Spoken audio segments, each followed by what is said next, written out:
thank you very much. Thank you very much for being here. Thank you everyone for being early and joining us. It's very heartwarming as I was sitting downstairs and having breakfast.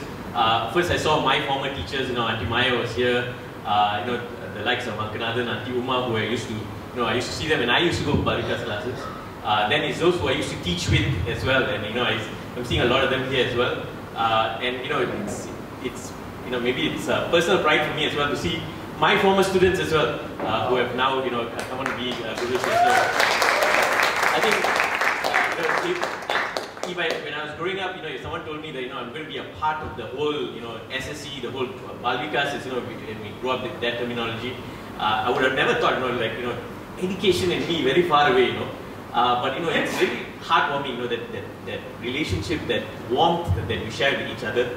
So it's nice that some of you got to catch up together. So thank you very much for being here. It's very nice, when I saw enrichment session, I think for Gurus, I think it's very nice, after some period to have every one of you here. So firstly, a very warm welcome to Brother Satyajit and family for being here. Thank you very much. So can we extend a round of applause and welcome them. I've been told that he has, we've been tapping into a lot of his time yesterday, today, and I understand tomorrow as well. So thank you very much for joining us. And he certainly has shared, when we spoke earlier this last week, he shared about how much of reverence and how much of respect he has for Gurus. So what we like to do is today's session, we like to keep it two ways. We like to ensure that we also have your sharing, because when it comes to enrichment, sometimes the answers may not just come from the person who's in front, but some of those questions, because we have some questions that have been shared, and we like to welcome anyone to also ask questions. But the questions doesn't just need to come from the crowd. The answers may also come from the crowd. So we like to keep it that way. Just like how you took over the mantras as well, please take over the answers as well. We welcome you to join us in sharing the answers. I think that's a very key part.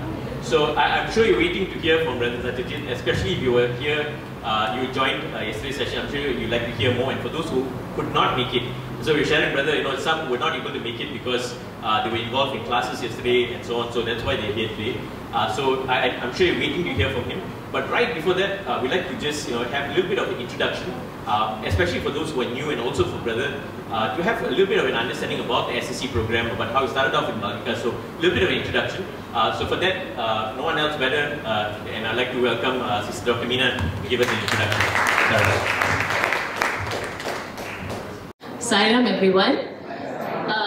Because Brother Satyajit, okay, is very well versed with the Sathya Sai program, which is the inculcation of human values directly into mainstream school education. So I thought we should give him a little bit of an overview about the SSE establishment in Malaysia. So I'm going to take a little bit of traveling down the timeline for Malaysia, and so that he can actually go and bring relevant events that are relatable for the evolution of the entire Vidya Vahini. Vidya Vahini here does not just mean the mainstream education program. What I mean is that how Swami actually started the Gurukula, and it is actually about giving that highest Vidya, Para Vidya. Okay, but Swami's Gurukula is such that he enables the student to get the Apara Vidya as well as the Para Vidya. Okay, so I thought let us give him an overview about what it has been like for us. So for some of you already know some of the facts. In fact, this was collated from the seniors. So all these are like oral tradition. We heard it. I heard it from Sister Sarah, Sister Tara, and then from Brother Sugu, Brother Suresh, and they have given me some of the information. So I'm just sharing this here. So apparently, in 1975, this budget learning sessions were introduced. You can see here, predominantly the ladies are more, because back in 1969, in 67 itself, Swami said, when the ladies asked Swami, how can we serve you? Swami said, collect a few children and tell them stories about great stories, Ramayana and Mahabharata. That's how it started. It was an informal gathering. So like that, it started first with bhajan sessions of introduced children of Sai devotees, and then informal Balika session was first conducted in Sagamat, Melaka and Johor Bahru, not central region. It has happened in the south actually, right? Very close to the equator, right? So somehow it was touched, and then the very first overseas Baldikas teachers trained for trainers course was Kanal Buttapati, attended by 14 Malaysian devotee gurus. So I believe in this, the first formal gathering is where Auntie Saras and a few other teachers would have gone. I wouldn't know, maybe some, Auntie Maya, did you go at that time? Later, okay, Sarah. So the first formal teachers training program was conducted in Malaysia. It was conducted by Mrs. Sharla Shah and Uncle Indulal Shah. And one thing, if you hear Brother Suresh's rhetorics, whenever we used to ask this question to Suresh, and then, how do we fund our activities or side programs? How do we fund activities? He said, this is the question they asked Uncle Indulal Shah, and Uncle Indulal Shah would say, meditate, money will come. And for a long time, when I first heard Suresh, he was in the Educare conference, he shared this, meditate, money will come. And I was experimenting on that right from the time I heard Suresh for the first time. I don't know whether he has done that, but I definitely saw meditate, money comes for Swami's programs. Honestly, what I mean meditate means, we're not talking about some esoteric meditation, not that. That one pointed connection where you have, as the disciple or the devotee or the seeker connecting to Swami, and even the thought of that activity, we need the money, even that dissolves. And the seeker is no longer there. The objective of why you're praying is also no longer there. Everything dissolves. Only the radiance of the divinity is there. The entire manifestation, whatever we need for that program, it manifests.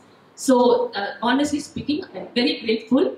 We never got to meet Uncle Indulal Shah, okay? But the message of Uncle Indulal Shah kept on resonating through our leaders. So, it has always inspired us. I just wanted to share that. And next, in 1984, we had the first Far Eastern Symposium on Human Values. And as you know, Malaysia has always been pivotal to congregate many nations, especially in Southeast Asia, to initiate many new things. So along this, 1986, Malaysia is the first country to actually have a youth movement, right? And we had our first youth conference in 1986. It's not included in this timeline, but this is, as we were building this timeline, we were, orally we were asking and they were giving us the information, right? And then in 1985, this is very interesting. 17 Malaysian children set for all India Baldikas Group 3 examinations. Those days they had an examination. Guess who was one of the graduates? Sister Rajesh, are you here? Yes. Her brother, Shivakumar Iyer. He still has the certificate. And brother was instrumental when Swami started the Gayatri chanting. Best Gayatri initiation Swami did, And one of the key person who went around the whole. 60th birthday. This was for 60th birthday. Okay, right. Because, yes. This is how we are probing him. I have heard so many leaders from India who have been part of this event. Many of my classmates as tiny tots, I was maybe 11 years old when this happened, but I was not part of the organization yet. I had come to Swami at 84 months as a 10-year-old boy. But many of my classmates in 91 when I joined were speaking about this event. This seems to have been a landmark event in India, in the Sathya Sai movement, where all the Balvikas students and Balvikas gurus had congregated. And they were talking about how they were all in temporary sheds. They had all lived in, so you can imagine 60th birthday was one of the, I think, the biggest gatherings of people. 60 is a big year in India. Right? 60 is because India believes that 60-year cycle, and Swami having completed Sashti Purti, it's called 60 completion of 60, one full circle, and so that's a very big event. So and Swami had made an announcement there, I believe, which says that people who have attended this no more, but they were all Vanaras in my Treta Yuga. They have all come today. They were all the monkeys who had created the bridge. This is a landmark event, so I'm very glad that there were represented 17 children, you're saying. 17 children, yeah. And another landmark event that keeps on people keep talking about is the 1972, 73, 74 summer courses. I think I've traveled the length and breadth of India, and every state I have found at least 2 or 3 leaders who were part of that summer course. Right? So never underestimate the importance of such large events that happen. So you conduct something for the 100th birthday, right? You'll find that in the 120th and 140th birthday, there are people who would have been inspired by that 100th birthday event, right? So yeah, these are all the summer course. sorry, all can't hear me. Oh, okay. Yeah, maybe I was holding it too far away. Actually, we have some of the summer course participants here. Oh, some of them were there in 1974. Not 1974, 1980. 1980s. Okay. So yes, there were multiple summer courses, but most of the leaders that I had met were from the 72, 73, 74 summer courses. Thank you, sister. Yes. Okay. Thank you so much, brother. Okay. So you see, we've been involved in very many significant events with Swami, when he was in the form, and we have our earlier predecessors attending to that. And then we had the first Balikas Yatra to Puttaparthi in 1998, and that was not, we have had many Balikas Yatras subsequent to that. But our very first Teen Youth Yatra was conducted in 2006, and we continued until recently, but we are still continuing it in the form of a Sai Yuvat Yuvati program. So Teen Youth, Malaysia is the first to start Teen Youth, that means Group 4. Group 4 was not originally in the SSE Balikas, SSIO from India Balikas. It was actually initiated in Malaysia. The founding person is actually Sister Shanti, Uncle Jaga's late wife. She started the first Teen Youth class, and in fact, I think Ganeshana, okay. I think Ganeshana all the products from that Sister Shanti's Teen Youth class, including Suresh and including Brother Suresh. Yeah. And then in 2001, first National Educare Conference was conducted in Kuala Lumpur. Means we are bringing it into the awareness of the what you call governmental bodies and everything. So we conducted the Educare Conference, and papers are submitted. So it's being elevated into a what you call a more structured and prominent facet. And then in 2003, the first certified parent care program was launched. Now in 2003 also we had an Educare conference where, because one thing is that the format that we approach when we are engaging with others is purely a human values format.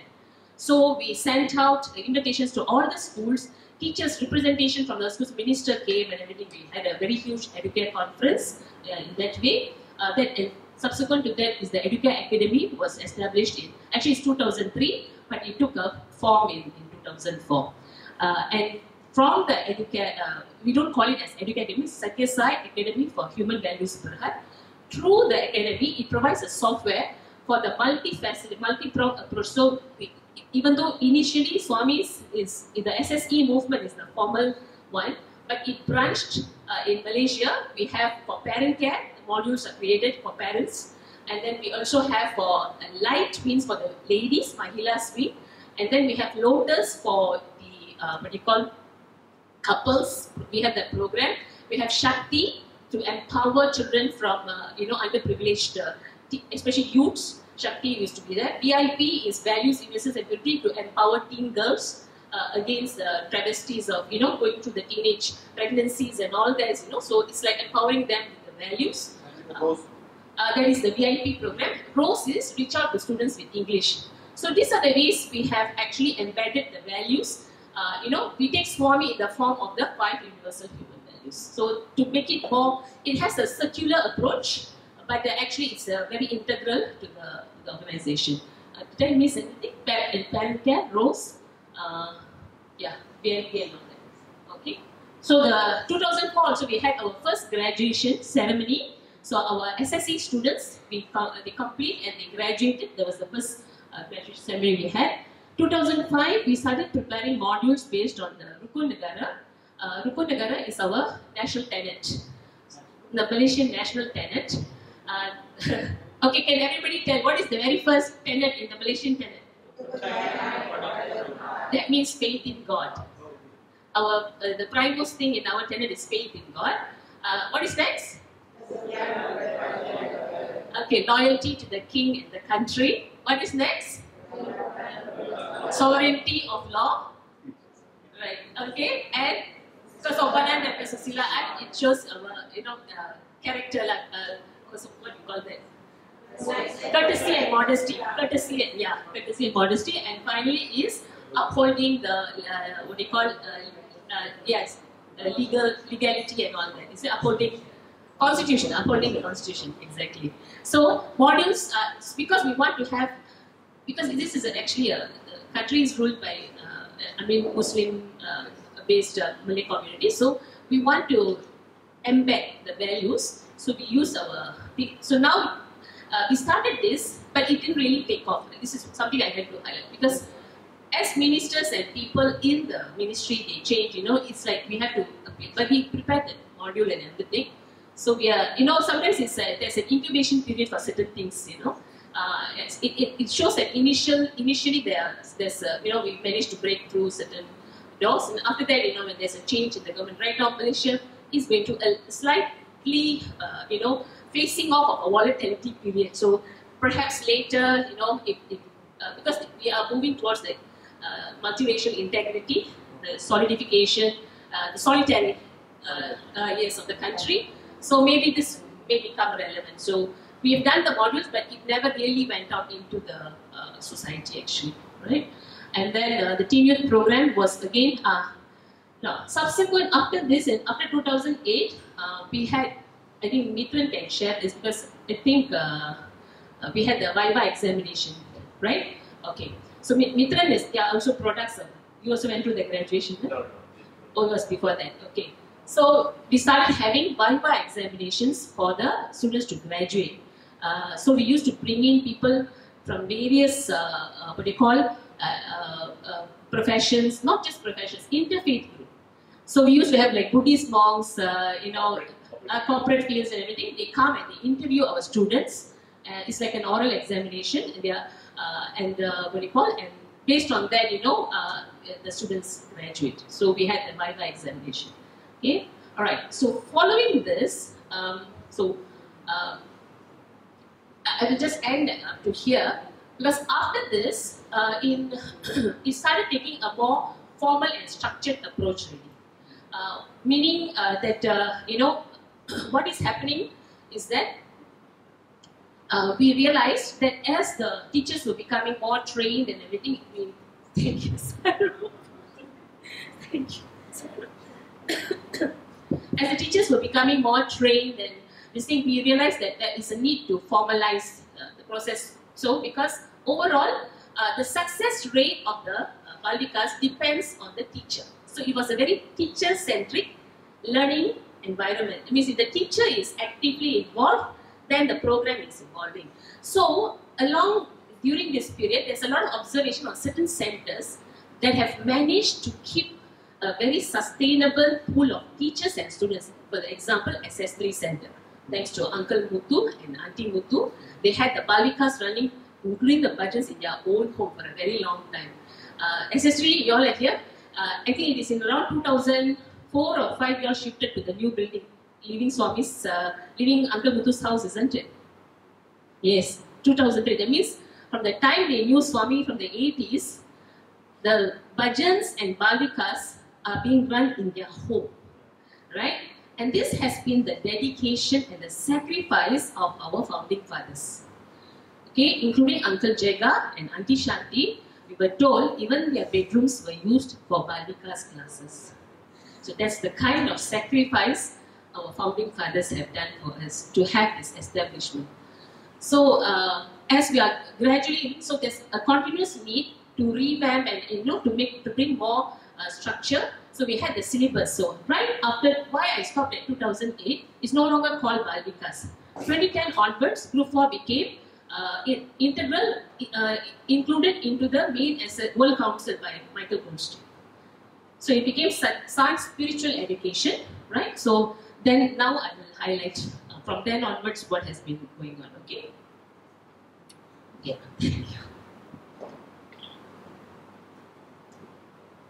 So I'll skip all this, but we all know why we're having the SSE and all that. This is a slide deck we send out to all the centers, brother, when they are going to share it with the parents, because we have a lot of newcomers coming in. So they should understand. So we annually we send the slide decks and everything. Can you just go back? Go back. Okay. Okay. So let me highlight. So in between there is a lot of discussion between many things. And then right after Swami's, we had a good pool of people coming. In fact, we were the largest group to assemble in Puttaparthi in 2011, Chinese New Year, the year Swami is going to live. Okay, we're talking about. That's right. Today is Easter Sunday, you know. Right? It's really, you know, there is this. There is this energy, this a kind of feeling that descends upon us, whether we are receptive, perceptive, or we are aware of it. We go back to that 2011 Easter Sunday, and I think I could totally understand why we can become completely, you know, how to say, silent. It pulls us very deeply. It takes us very deeply inside.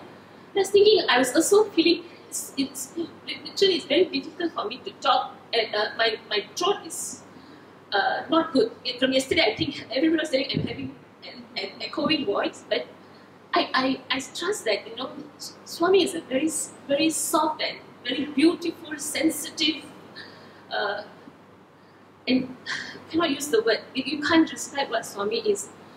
But at times he just comes into you in the most subtlest love. It just overpowers you. It just takes you in so deeply, because it is that Easter Sunday. You can't say Jesus died 2000 years ago, Easter Sunday. No. Every time he is being remembered, the consciousness is coming back to that day. So literally, Swami and Christ, there's a lot of resemblance, a lot of similarities with Swami and Christ.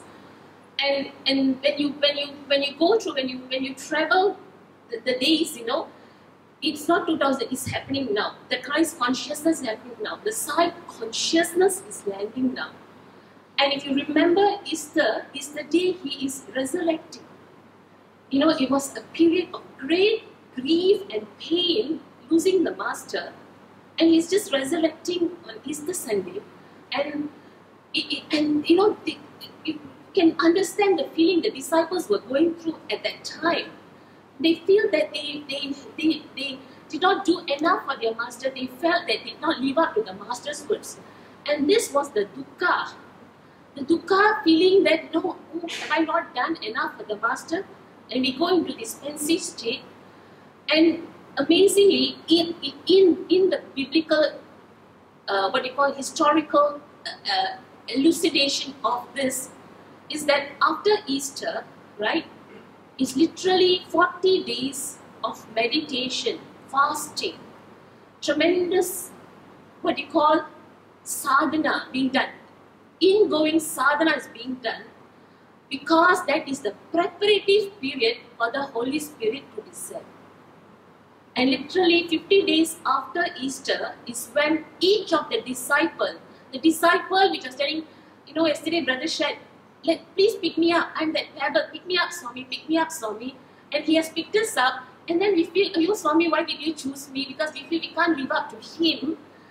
And then, you know, after he has left, we are aching and saying, I could have been a better, I could have given myself more to him, for him to chisel me, to handle me even better. Why did I neglect him when he was asking for me? You know, that kind of grief, we go through tremendous dukkha. At the same time, we go through tremendous memories, sweet memories of Swami. You know, it's like this extreme bliss, happiness, sweetness memories, extreme dukkha memories, both will culminate and zoom, it will just perish. And you'll realize that you and he are one and the same. That dawning, that period, is going to happen so naturally for all of us.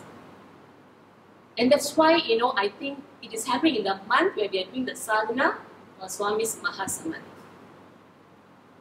You know, it's to keep us, to bring us into a state of such deep receptivity for the Holy Spirit to descend, because we can sit and intellectually say many things. This is how you should serve Swami. This is what you should do.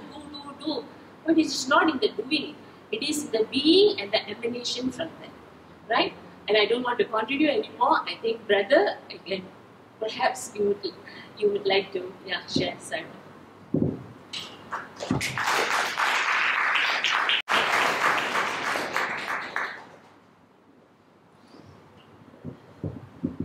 Thank you, sister, for the overall presentation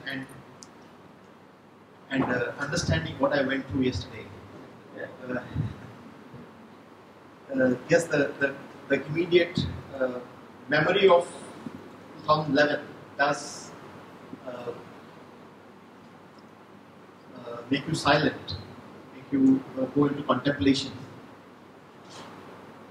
But also what I realized yesterday was that there is a responsibility. There is a responsibility to be in the present, to work in the present, to make sure that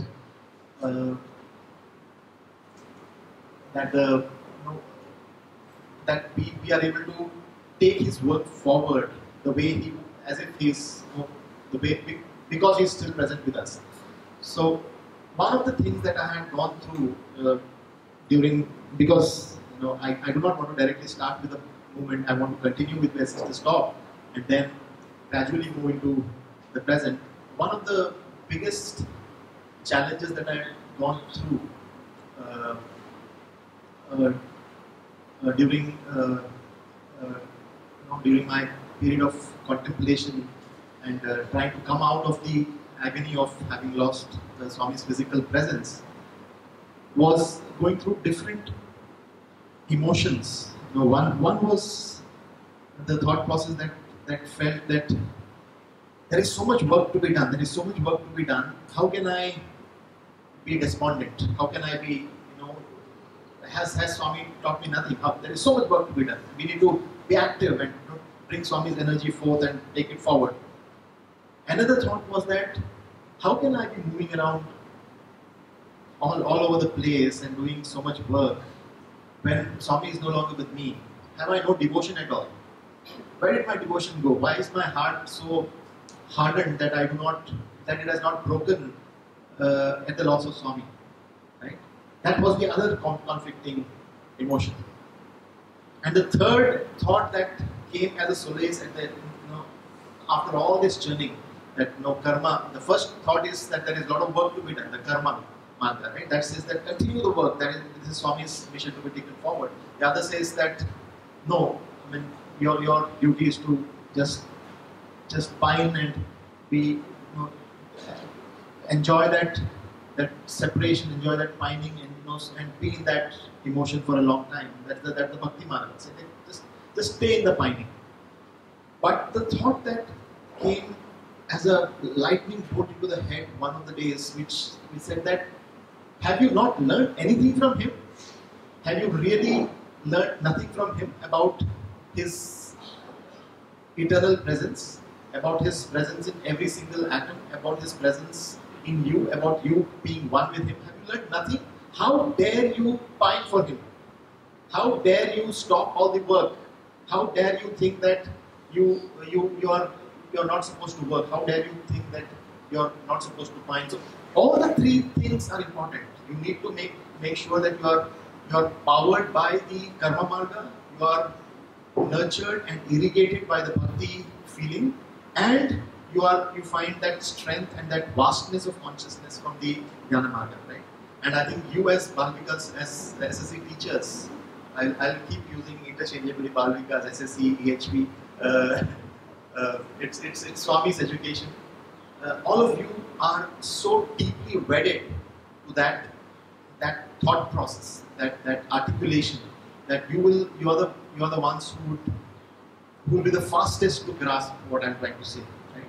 And you will be the ones who will be able to bring this forward very, very powerfully to the students who work with you. What I'll do in this few minutes that I'll speak with you, and then we'll throw it open for discussions and more back and forth from all of you, is ask a few questions and share a few experiences from my days in the field of education. And I will respond to a few points that came from your presentation, sister. Let me take you on the journey of the Sathya Sai Vidyavahini program. That was the closest to my heart, and a program that I always say that one started. All the other programs that one started, he completed. Right? He started the specialty. He announced the super specialty hospital in 1990. In 1991, there was an inauguration. He started the water projects. He completed and handed it over to the chief ministers of the various states. The prime minister came and inaugurated the water project. He went to Tamil Nadu, to Madras. He handed over the Chennai water project. I love the school bells. just love that feeling. He finished all those programs, but the Vidyavahini program I always feel is a program that he started with confidence in all of us, right? Saying that I start the program which my devotees will take forward. 85th birthday on that grand stage with Mr. Ratan Tata being present, he started the Vidyavahini program. We did not know that he had larger plans at that point of time. In 2010 December, after a month later, he told me to give charge of all the finance related things that I was dealing with earlier to Mr. Giri, who was then the member secretary of the Central Trust, and he said, "No, Vidyavahini chusko Bangaru. You take care of Vidyavahini." I was narrow-minded. I thought by Vidyavahini he meant the Sri Satyajit Salian Vidyavahini program. Obviously not. He wanted to really understand the concept of Vidyavahini, the flow of Vidya, the flow of light, right? Take care to ensure that that perennial flow of wisdom is something that you take care of. You take no Vidyavahini chusko Bangaru. You look at chusko is two things in Telugu. Chusko means it is to see and also to oversee. Right? So I can always define saying that I would love to see and enjoy the progress of education and light, or I can try to oversee so whatever I do, whatever I have been doing since I left Bharti in 2017 has been completely in sync with that instruction. Look, take care of Vidyavahini. So for 13 years up to 1998, I was serving the form. Right? I was serving that orange robe, afro head, as I keep hearing many of you say, right? That form, serving the form. Then for 7 years, I was serving the name, the Sri Satyajit Sai. And then I realized that I need to serve the essence, serve the cause, serve the mission.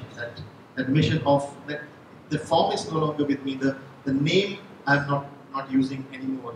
When I was working the professional life in the Tata Trust as the head of education of one of the biggest trusts in the country, I had to make sure that I continued the essence of the program, essence of Swami's thing. So, serving the form, serving the name, serving the essence are all the same. So it is. I can feel Swami's presence today as much as I felt Swami's presence when I was actually sitting and doing Padaseva. Right? And that is what you need to feel. That is what you need to be able to appreciate as you do this work. So in 2010, sometime in December, February 2010, I had gone to Swami saying that Swami,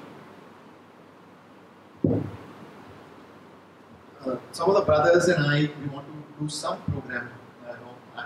Swami's health was reasonably okay at that point of time, and I was always excited about some education program. My initiation had started in the education program by Swami dumping, just throwing in sometime in 2000, early 2000s. It had come by post, and he threw that big book on my lap. I was sitting and doing Patseva. He had just he was seeing his the daily post, and he's got a beautiful throne, sofa, on this side he would have all the pile of letters that he has collected, his harvest for the day. And what does the divine harvest? He harvests problems, right? All of us, what we give, the blossoms that comes are the other problems that we give. Swami, this is not there, that is not there. All the joys. Some of them said, Swami, we are so grateful for this, that, etc. And that is his harvest. So his harvest would be, the bales of harvest would be on left side, on his chair. It's a nice chair with the armrest to this way. It's a nice cushiony soap. And this is my bank. And that would have all the offerings. There would be some checks. Somebody would have given a donation to the central trust, something, some problems, some cards, some books, some thesis. Everything would be piled up here. And here would be the dustbin, the waste paper basket. And he would sit for hours together, one by one, taking and throwing, taking and throwing. And we would be seated there and doing Path Seva, waiting for one moment where his attention on the letter reduces a little bit, so that we can grab his attention and convey one point that we want to communicate. Right? That's the dynamics of being with Swami. And as he was doing this, suddenly a book landed on my lap. I looked at it. He was not even looking at me. He had just done that, and then he was going on to the next letter. Right? And when I saw that book later on, it was Dr. Atom Doomsai's thesis, right? His original thesis. And that's when I started reading up, and this was, I don't even remember the year. It would have been before 2003 is what I'm assuming, because we were doing Path Seva, and after 2003 that had become lesser and lesser. And I read, and that's my initiation of the thought process, saying that okay, this is how people are thinking about Swami's education program. That was otherwise my only reading was Loving God and all the older books of Swami. And it's about the miracles and Diana Bhaskara's book and those kinds of things. And then this thought process entered my head only then. And that was my initiation to the education program. So in the early 2000s. And in 2010, when he said, when I went and told him, Swami, some of the brothers, they want to start a program where we want to support the EHV program in India with some digital aids. We want to do some support the Sathya Sai schools in India with some digital aids to support EHV program. He said, okay, you think about it, go ahead. So I told that, Swami, maybe I'm sitting here waiting for serving you. I've got my computer, I can sit here and keep thinking, just go Bangar, we'll do it. This started as a small idea. And as the idea started warming up, we realized that what is needed in Sathya Sai schools, what is needed for improvement. We realized that it is not just value education. The core education itself was not going on well in many of the Sathya Sai schools, so they needed support. Teachers were not very experienced, so we realized we needed to do more to serving the teachers, and that passion for serving the teachers started catching on. Right? Looking at the gurus, looking at teachers of schools as the reflections of Swami, and how do we serve them? What are their needs? That fever caught, right? And we started thinking about how to do that better and better. And all of a sudden, Swami said in one of the June afternoons, we had probably just come back from 2010. We had gone to Kodaikanal, and we had come back from Kodaikanal. No, 2010 we had not even got to Puchong. So we were there all summer in Patti, and sometime in June he said, Chudu, Aina Ratna vastunnadu. Ratna is going to come. Why don't you speak about this Vidyavahini too? I was wondering, who is Ratna? I was not able to figure out who is Ratna. I mean, who is this Ratna? And Swami, he was Ratna Ra. Then he said, Tata. So Tata means grandfather. He's telling Ratna, he's telling Tata. I never, it's dumb, right? So then I realized Swami is talking about Mr. Ratan Tata. And I realized, see, the penny drop happened that way to me also, right? Ratna was thinking, she's good. And then I realized, and I was like, my eyes popped out. You want me to make a presentation to Mr. Ratan Tata about the Vidyavahini? We were thinking about some small things, can we put some projectors in the schools? Can we record the videos of good teachers and then show it to other teachers? And can we do that kind of a thing? Was the initial thinking process. But to make a presentation to Mr. Ratan Tata, and the midnight oil started burning. basically the Kurukshetra war had started. And that's when all the Bhagavad Gita makes sense. That's when all the teachings make sense. You really have to build up your energy. You have to really, because if you're going easy, if you're saying that okay, whatever is possible to me, I will do. That's a different ball game. I remember, much later when I had gone to make a presentation about the Vidyavani program, its progress, and inviting Mr. Chandrasekhar, who was then the chairman of the CEO of TCS. Now he is the chairman of the entire Tata group. So he was the CEO of TCS, and I had gone to invite him for the 5th anniversary of Vidyavani. And he said, he assured me, he said that Satyajit, when I showed him on my iPad, I showed him the presentation. He saw Swami's photograph. The moment he saw Swami's photograph, just a minute, Satyajit. He took out his shoes, kept it aside, and I showed the Swami's photograph. Went to the first slide on iPad. He removed his shoes, kept it aside, kept his feet down. Again, turned back, pulled on the laptop. He swept back, touched Swami's photo, and then okay, now start Satyajit. He's the big shot in TCS. TCS has got 400,000 employees. It's a big company, and just getting a time of 15 minutes with the CEO is a big thing. And he listened to the whole presentation. He said, Satyajit, whatever we can do, we will do for the program. Then he said, I take it back. Dramatic, okay? That CEO can be dramatic. I take it back. And he says, whatever the program needs, we will do for the program. So that's a difference. That's a difference, right? The difference of saying that whatever I am capable of, I will do is different. But what is the need of the program? What is the need of the children? What is the need of the current generation children? What is the need of the AI battered children? What is the need of the COVID distracted, COVID beaten children? Can we do? Can we build up our capacities to meet those needs? That is the key. It's not. I mean, it is not what we are capable of. Capability, the ability and availability, the definition. It's only that VA that gets added. If you are available, the ability. If there is availability, ability will be given. Right? You have to just make yourself available, and all the abilities will. You will become able. Right? So that is what Hanuman did. Right? He was a monkey, and he said that I am available. I'll jump. And then everything that was needed to be done was given to him. So this passion for teacher education and serving the teachers, serving the gurus became got hold of me. And then I started making this presentation to Mr. Tata, preparing for it. Was going completely crazy as to how to bring it all together, all those thoughts, scattered thoughts. We made 100 slides deck, right? I mean, all kinds of. When I look at that deck, I start thinking, oh my God, I can't imagine I made this presentation to Mr. Tata, right? And that should be our case. If you don't laugh at our 5-year-old self, then we are not grown. Right? We are like comfortable. Oh, this is what, and probably my biggest growth was during that period because I still admire those slides. That means I have not grown after that. Right? Yeah. I mean, we need to be clear that if we are still admiring something 5 years back, that means we have not grown. 5 years back, things would it's cute. It's like it's so sweet. But this is not the whole concept, right? If my lesson plans of 5 years back still excites me, that means I have not grown, right?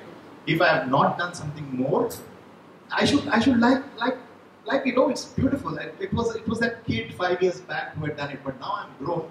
It has to be at the next level. So that presentation which I made to Mr. Tata was made for Mr. Ratan Tata at that point of time was a mix of ideas and this and that. And Bhagwan, I narrated this and I make it a point to narrate this in every single interaction with gurus, and I will do it even if you have heard it earlier, so be it. And that afternoon, when he was going for darshan, he told, "Yebra, prepare now. Yeah, man, what man? Are you prepared?" And I took his namaskar. I said, "Swami, I have Swami, done some presentations, kept ready, Swami." Because Mr. Tata had come, we came to know that he had come and we had organized his accommodation in Shanti Bhavan, had done all those things, and then I came and reported to Swami. Swami, he is here, he will be seated in the mandir for whenever Swami wants to talk to him. And he said, "This go, take namaskar." That is one namaskar that I will, of all the namaskars that I remember the most, is because when I touched his feet with all fear, all trepidation, and the nervousness, I touched my forehead onto his feet, that is kept on the wheelchair thing. And then when I looked up, I saw Swami's eyes closed. He was blessing with his eyes closed. Right? His hand was like this for a long time. Even after I looked up, he was like this. That intensity of the blessing was so powerful. I want you to feel that, brothers and sisters, right? Of feeling Swami, of seeing Swami, feeling that love and pouring that love with devotion, with compassion, not devotion, with compassion to you, right? That blessing. And he said, "Bhagaji, speak well." And he went for darshan. Probably he would have given an interview to Mr. Ratan Tata there in the darshan hall. And I was supposed to make the presentation at 8 o'clock in the night. Right? We finished, Swami finished darshan, came back, he was sitting for dinner. I had served dinner to Swami, finished serving everything Swami had. The vice chancellors were all seated there. I said that the vice chancellor, the ex-vice chancellor, the Y, the Z, the vice chancellor, all the former vice chancellors were seated. There were some trustees, a couple of trustees, the secretary of the trust, all of them were seated, and all of them were having their dinner. Swami finished his dinner. I went inside. I was washing the plate inside, and suddenly Swami sent the cook. The cook came running, saying that no, Swami is calling you. And I finished washing, gave the plate to the cook and ran back. Swami was seated on a wheelchair there. I came and stood, behind. Swami said, "Hey, Vitra." So I went and knelt in front of Swami here, and Swami put his hand like this. He held my hand like this, and he said, "Chudu," and he started speaking to them. "Chudandi, edo Vidyavahini gurinchi Ratan Tata ki Ratan to maatladtata. He is going to speak about the Vidyavahini program to Ratan Tata. Chinna pillavadu bhayapadtadu. He's a young boy. He'll be afraid. Yedo cheskunnadu. He's done some preparation. Bhayapadutunnadu. Kani ina yedi cheppina meerandaru yes cheppandi. But whatever he says, all of you say yes." Unbelievable. I think this is whatever it is, all of you say yes. That was the beginning of the Vidyavahini program. That was my journey into education. See how he sets that. And if we can do that, when I heard all those wonderful stories of you being part of that 85 things and 1985, and brother talking about he being a student first and his colleagues and his students now being here, doing restless and listening in with all energy here. That means there is a generational shift that is happening, and all of you have been enabled by your gurus. If he feels, when he said that I never thought that I would be associated with the Bal Vikas movement for so long. Who am I? I don't have any role in education, yet I am. How many of you are teachers here by profession? See, a handful of you. Just a handful of you are teachers by profession. Right? This is exactly the vision of the Vidyavahini program that we had designed. That people who, and see, if you can see, there are more ladies than gents in this event. We had designed the Vidyavahini program for housewives who have brilliant minds which are not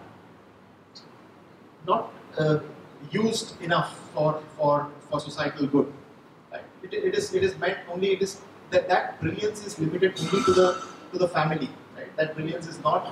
There is an effulgence that needs to spread beyond the home, and that was the principle, right? And what is needed is it's not the brilliance. It's the effulgence of love that needs to go. It's not the effulgence of intellect. That is not required. That's an added advantage if necessary. But it is the love and the care that is required, right? And that was how the Vidyavahini program was designed. And so, oh, sorry.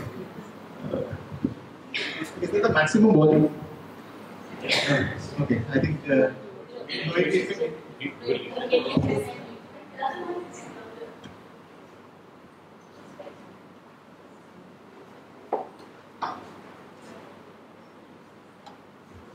Is this better? Use the stand. So you can move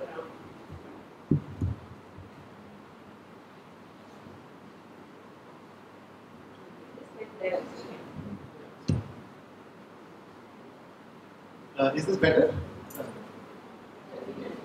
Is this better? I think the flexibility will only look at this. Is this any better? Yeah. Very small period. Is this the end of the period bell or is something else? Yeah.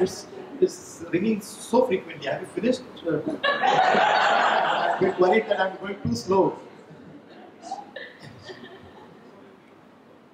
Mic needs to be held this way. Okay. My shoulder is bad. Sorry? Yeah, I think because I've injured my shoulder. Oh, sorry.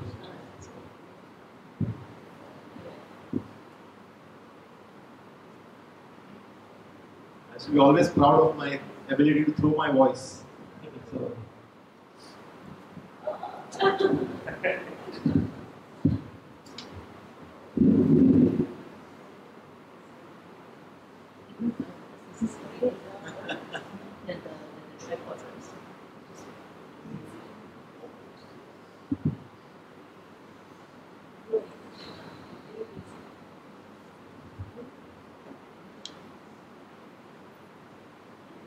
Okay, I'll continue in the meanwhile. Where was I? Just a second. So, way to check also. Everybody say yes. Everybody say yes. No, okay. So he said, everybody say yes. The amount of energy that gave me, right?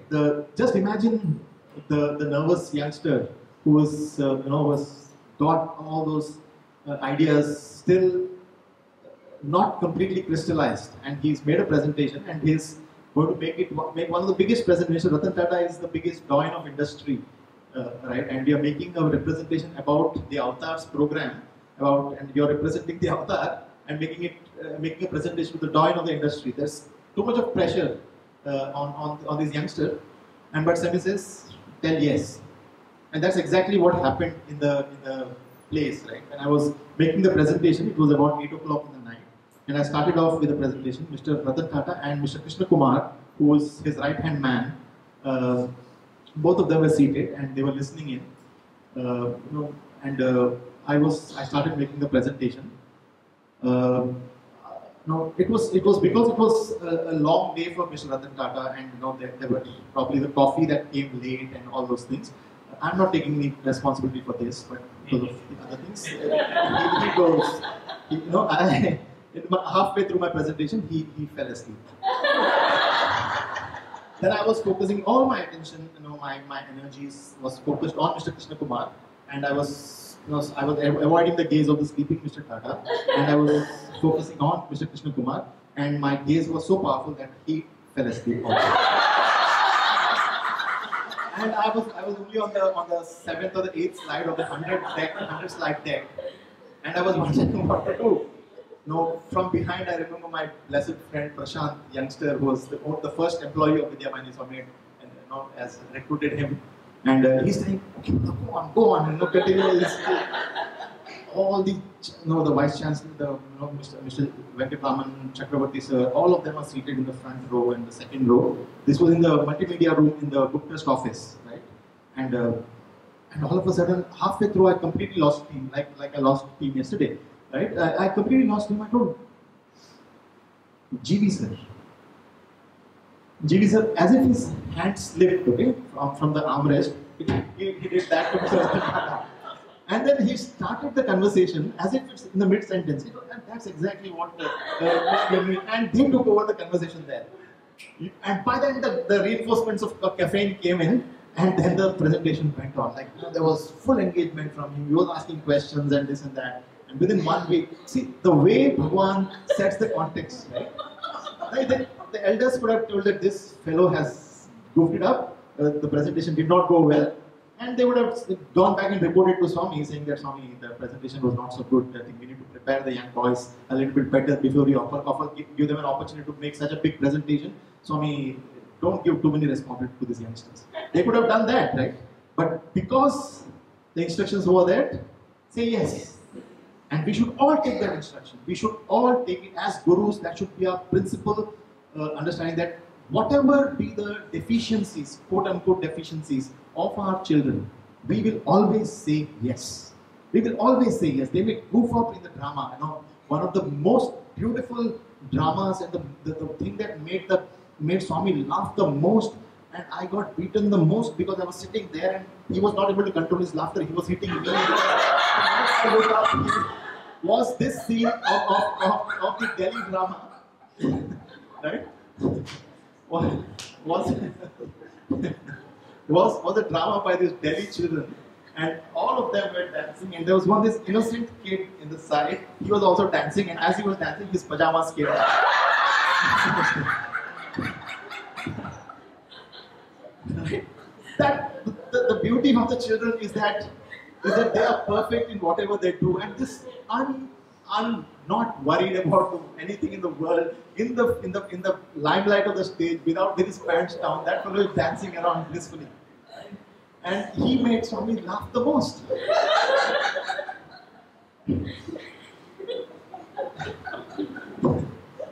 And the most important lesson for me in my life came because of that incident. The next day, or maybe a few days later, he asked me this question, that main question of saying that were you walking around naked when you were a child? That incident that I had spoken so many times. Did you walk around naked when you were a child? I told him, yes, Swami. He had blasted me just before that for some letters that he had received from the hostel about, I had narrated this from the hostel that Satyajit is too talkative and he is not deserving of your grace and this and that. He was telling me, you are getting me a bad name. And then he said, were you walking around naked during your childhood? I told, yes. Will you do it now? But obviously not. And the Swami says that what you did in your childhood is appropriate for that age. What you do now is appropriate for this age. What you did before Swami came into your life is appropriate for that age. You need not be ashamed of that. Now, I am not afraid. That child will not be ashamed that he lost his pants on the Purnachandra stage. He will laugh about it because that was appropriate to his age, right? And this was the incident that Swami narrated. So one small incident by a child is always perfect. And why should only a child be perfect? We are all perfect. We are all perfect. So one of the guiding principles of the Vidyavahini program was that teachers are perfect. Teachers don't need training because they are imperfect. Teachers are always perfect. They are perfect given the circumstances that have been created around them. Because of their education, whatever education they have been given, whatever training they have been given, whatever school environment has been created, whatever empowerment they have been given by the management, whatever be the power of the curriculum, the power of the students that empowers them. But given all those circumstances, the teacher is perfect. All that the training needs to do is change the circumstances.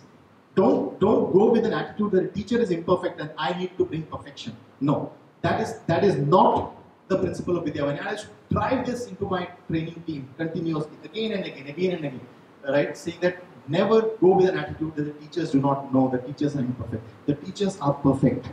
The teachers are doing the best in the situation that they have been put in. If they are not motivated, that's because there is something happening at home that is demotivating them. There is something in their childhood that probably is not that is creating. We need to remedy everything around rather than saying that the teacher is imperfect. No human being is imperfect. Every human being is perfect the way the divine has intended that person to be.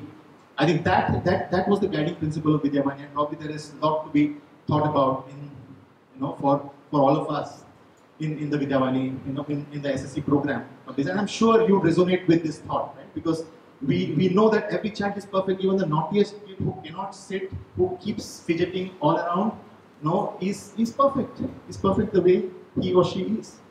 I would rather say he. No, the fidgeting is more with the boys. Is it true? No, not No? Good. See, just testing whether there are stereotypes.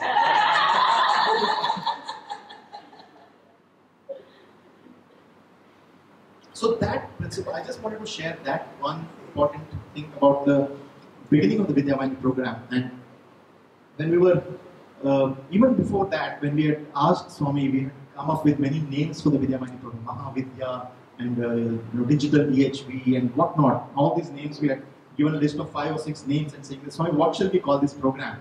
And Swami out of the blue said, Vidyavahini Pettu. So give the name as Vidyavahini.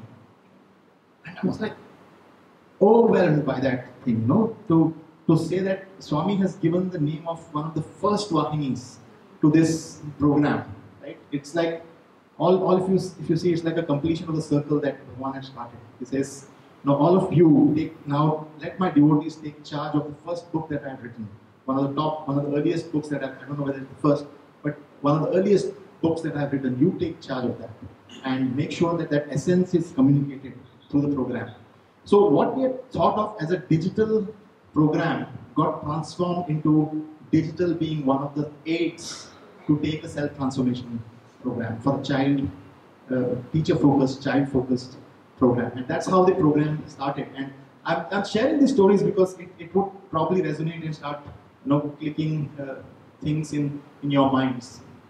Another incident or another aspect of my experience, professional experience, which came when I was serving just the essence, not the name. The first thing was the form and the name. And my work with the Tata Trusts was something probably I felt I should share because of one of the points that sister was making about the 2005 incident where you had created all the curriculum but had not been able to take it through. And in the Tata Trusts, when I took over, there were about 700 odd programs in the Tata Trust education portfolio itself.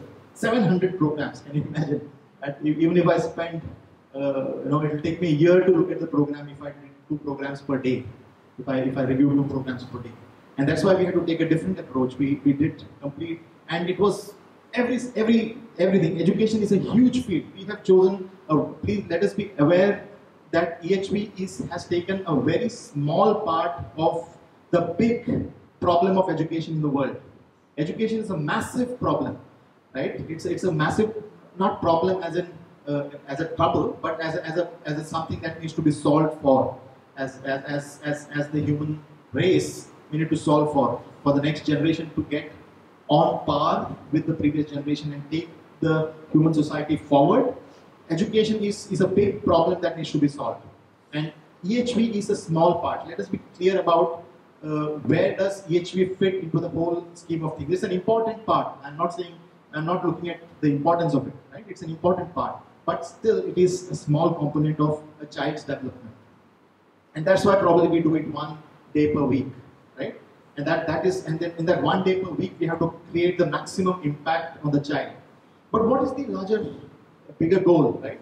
And when I saw the kinds of programs that the Tata Trust were doing, it was on the one side they were creating institutions of teacher education. On the other hand, they were looking at supporting Khan Academy to create computer programs and best computer-aided learning. There was another program that was supporting creation of some tabs. There was another program that was supporting setting up of a few schools. There was another program that was supporting hostels for tribal children. Right? There was another program that was giving bicycles to girl students. You can see the gamut of problems that is being solved, right? By the Tata Trust, and 700 odd programs.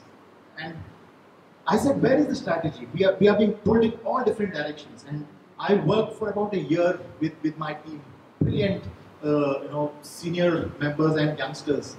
And I created 4 departments. I mentioned that Tata Trust education team will have 4 departments. And it's important for us to understand these 4 departments. just to give you a thought, the first department is called the Deepening Learning Department.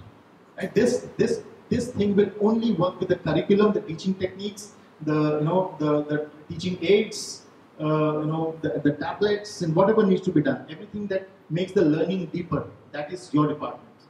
Second, which is removed from deepening learning, is called Developing Teachers Department. Right? Learning is in the classroom. You have to focus on what makes the classroom perfect.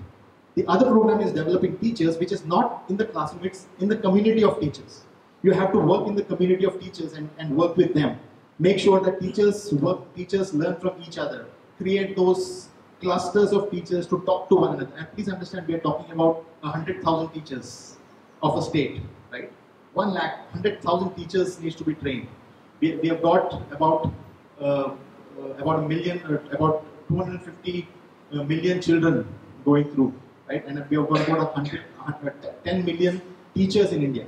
We are solving the problem for 10 million children. 1 crore is called in India, right? And that's the scale that the government of India is dealing with. And Tata Trust, being one of the biggest trusts in the country, was working with the state government, with the national government to solve for problems. And we're working with many foundations. So the second thing was developing teachers. And the more we started thinking about developing teachers, we realized teachers are not someone who need to be given a lecture like this. Teachers are ones who should be given smaller groups to talk about problem statements and discuss. How frequently do you create these problem solving events? How often do you meet in your circles, in your smaller circles of not more than 10 or 12? How often do you meet to talk about patterns of behavior amongst children and about challenges in your own learning? That is what is going to be the most important, most beneficial things for you as gurus. So developing teachers was the second department. The third department was broadening access. Right? You have done a lot to make the schools better. You have done a lot to make the teachers better. Those teachers are teaching well in the schools. But are children coming to schools? How many children are coming to schools? How many children are out of schools? How many children are with learning difficulties? How many children are with physical disabilities? And what do we need to make learning accessible to them? How do we broaden access? This department is working with the tribal department. Do we need to make hostels for tribal children? Do you need to give children small credit certificates which transfers them as children of migrant laborers, right? Children of laborers who work for who do the harvesting in one place and then go to another place, and then the children are taken out of the school and gone to these people. The children will not be accepted into the school because they are part of some other school in the middle of the year. How do we make sure that there's a continued education? See the problem statements in the world, right? We are solving for a very small section of society. Let us be aware of this. And the reason I'm telling this is that this is the country. This energy that I see in the Balvikas, in the EHP movement here, is not seen in many countries. Please understand, you are a privileged nation because Swami's movement is well entrenched here. And you have the capability to really solve a large problem. And if we put yourself into that presentation to Mr. Ratan Tata and start fighting the Kurukshetra war, if you are willing to be told by Swami telling that Chinna Pillalu, small groups of people, Adavallu Papam, ladies, poor ladies, but they are trying to do a big program. Tell yes to them. Right? Unless you take on the courage of solving for a larger problem, we will only be in our comfort zones. We will say that we will do what we can do as a housewife. I will do what I can do as a housewife with my 2 children. I will do only this much. But the moment we see that we have to solve for a larger problem, the mindset changes. All the way you do things changes. The way you organize your home changes. The way you inspire your children to be with you changes. Right? For me, it's Ananya is pulled with me to make presentations, to start thinking about it. I give her tasks, then they look at all my other videos of Malaysia and tell me what experiences I have already shared. I should not be repeating. Sit for 2 hours, and she gave me a list. Right? So the whole household starts moving with that. Right? She keeps getting dragged to every. I've dragged both of them for a whirlwind tour in the country. The way we change, the way we live as a family changes. Our approach to life changes because we are not living our time to have a good time and live for ourselves. We are put here to serve. We are put here to solve for a larger cause. Right? There are differing viewpoints. I always have an argument with my father about this point. Why do you have to take all these big problems? Lead your life peacefully. Why are you spoiling your health? I mean, what's the point in living and dying finally if I have not done something for my Swami? Right? So this is the mindset. And unless if those problems have not come into your minds yet, if you have not started grappling with that problem, you're taking it easy. Sorry, but you're taking it easy. And an easy, ordinary life is not meant for us Sai devotees. For the chosen ones, you have to start feeling, God, why did you choose me? Can you not choose someone else? If you're not feeling it, then you're still being chiseled by your daily life, by your regular peers. You are being chiseled by your peers.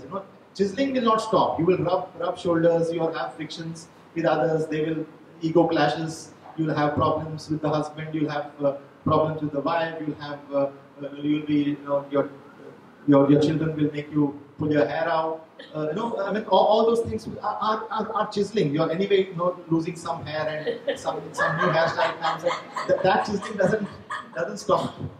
Life will keep chiseling you. But are you being chiseled by the master? Are you being chiseled for a cause? Right? I think that is something that we need to reflect. The fourth department. What were the three departments? Yes, sister.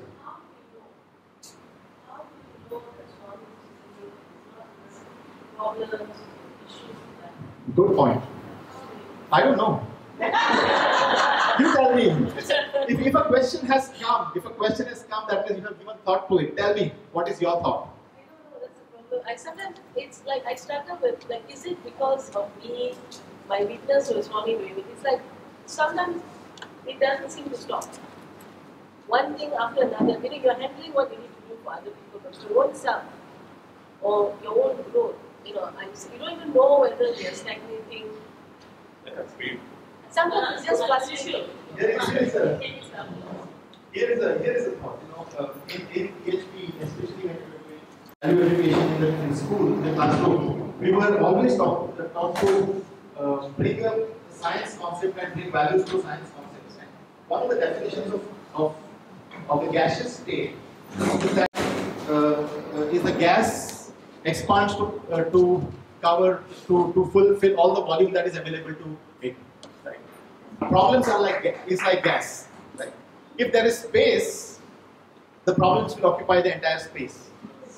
But if you say that this space is for the larger problems in life, larger problems of others, and my problems only have this much space, you will find that your problems are only in that space. The more you take the larger problem in life, the more you are aligned to a larger cause, these problems become easy to solve.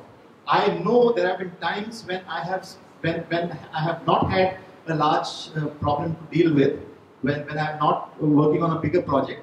I have spent my entire day creating, changing row heights and column widths of an Excel sheet. Formatting is my go-to.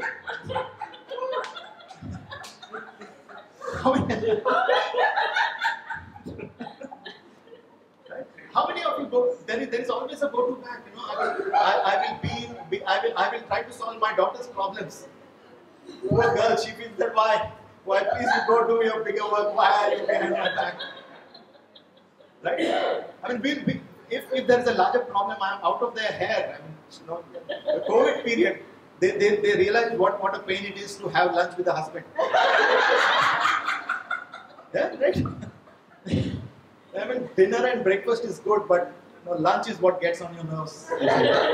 So, but for a year and a half, we have had lunch and breakfast and dinner with the family, and there has been no bigger cause, and that's why today, the problem statement is that people are still not coming. 800 attendance has become to 200 now for national conventions, because we want to have the lunch at home, right? So, I know I've not answered your direct question, but I hope I've given the general direction as to how do you know it is your problem or the larger problem. The question directly was about when is it, like, okay, when we say larger problem or bigger problem, sometimes when, especially when we're involved in a lot of things at the same time, it all seems to jumble up together. And then whether we are being, whether the question is like, how do you know that Swami is doing it, or it's not just our own ego saying Swami is doing it? Because sometimes I feel that, I think I've improved, but I don't know.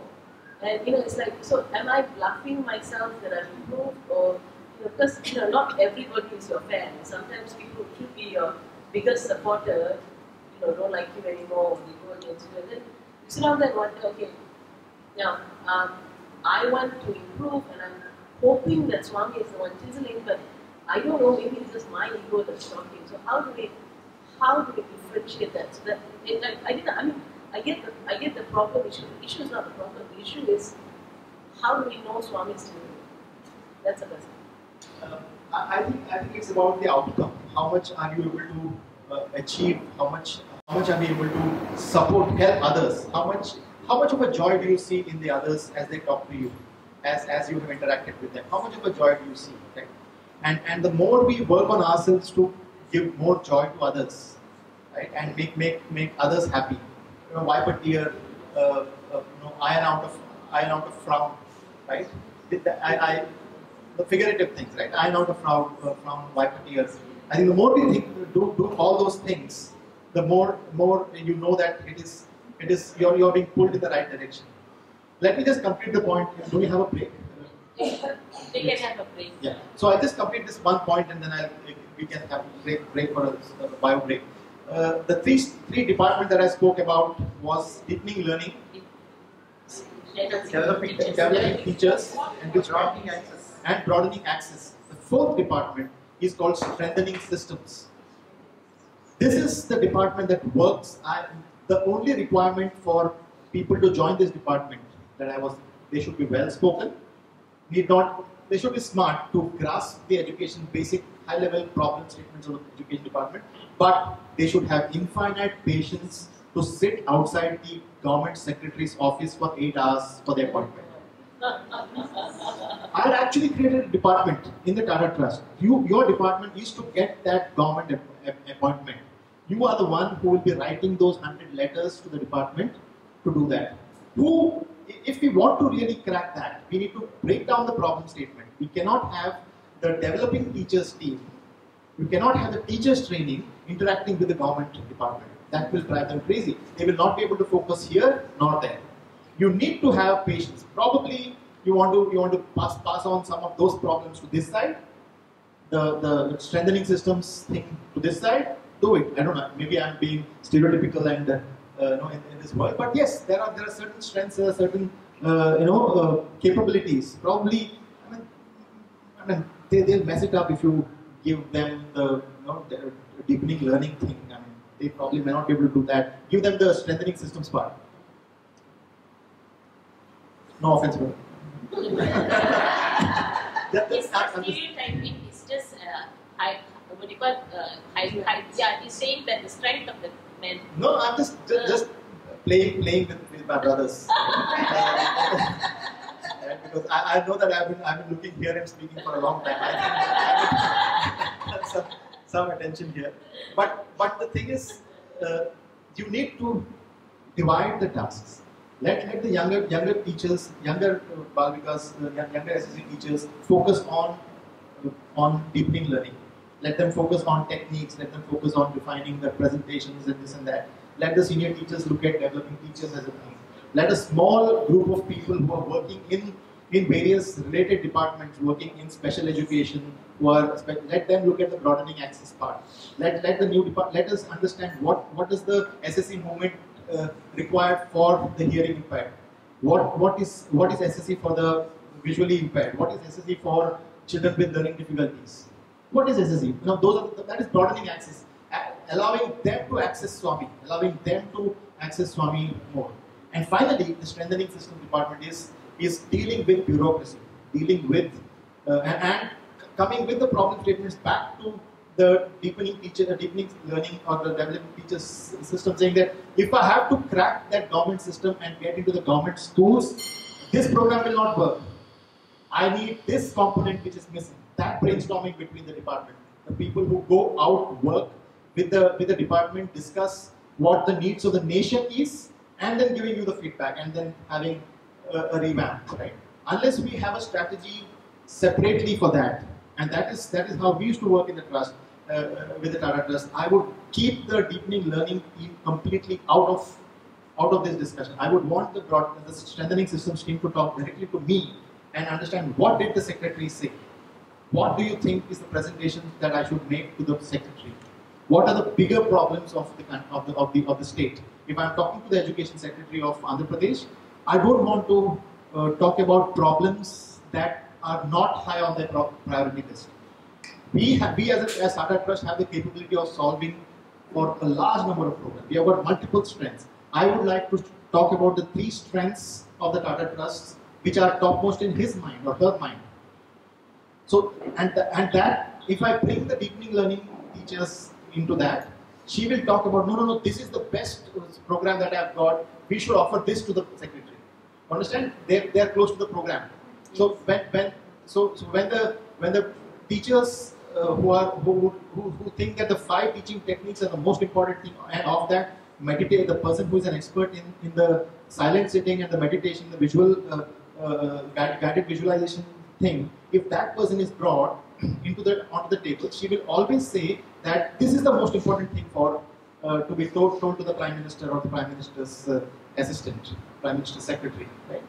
Whereas there has to be a larger team which starts thinking, this is the overall thing. This is what we as an organization are able to solve for. Your articulation starts becoming finer and finer, more and more refined, and it is at a higher level. You don't talk about techniques anymore. Techniques are for the what you talk to in the developing teachers when you're interacting with the teachers, because gurus is different from what you talk when you are the level of discussion when you are speaking with the team that speaks about expansion of the program.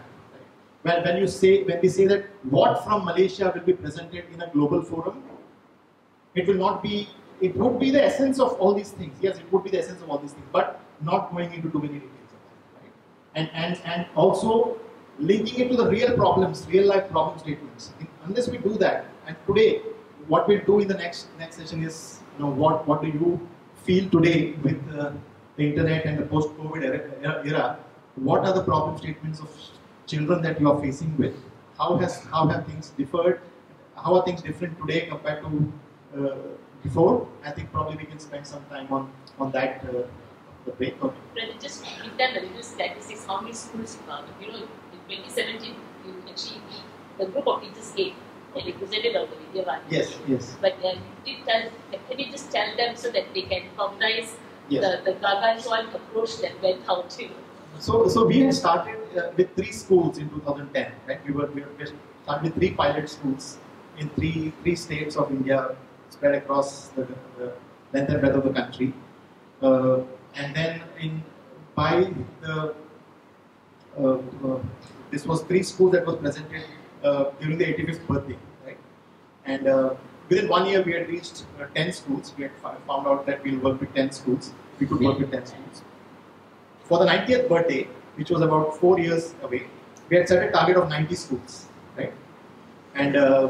And we were, that became a big stretch. How can we have 90 schools? We have got only 3 teams that are working with 3 schools. The 3 teams are already stretched to support 10 schools. We don't have a team in this state. We don't have. There's that kind of the push came, right? But I said 90th birthday we have to offer 90 schools, boss. Guys, you need to figure out. Tell me how.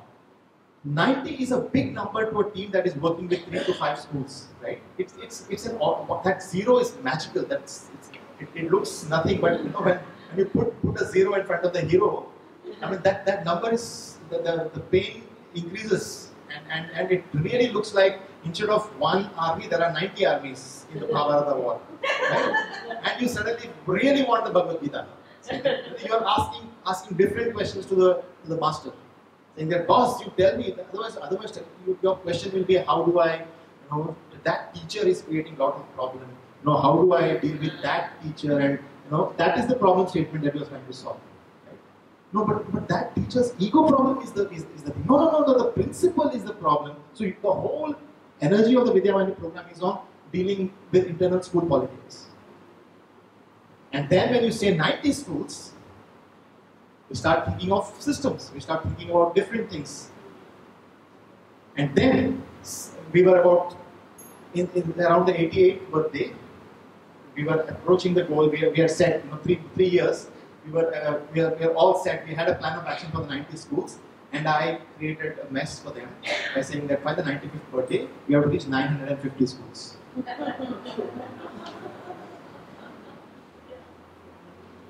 Resistance again. Right? The team, see, when there is an expansion of the consciousness, the ego will always resist. When the divine consciousness, you're in the face of the divine consciousness, the ego will resist because the ego is losing its existence. As it knows, I know that I have become an expert in doing this, and now the problem statement is much bigger. I don't know what to solve for, and I have become in a fixed mindset. I don't, and that's why the presentations that we made at that point of time was not about Vidyavani techniques, it was about growth mindset.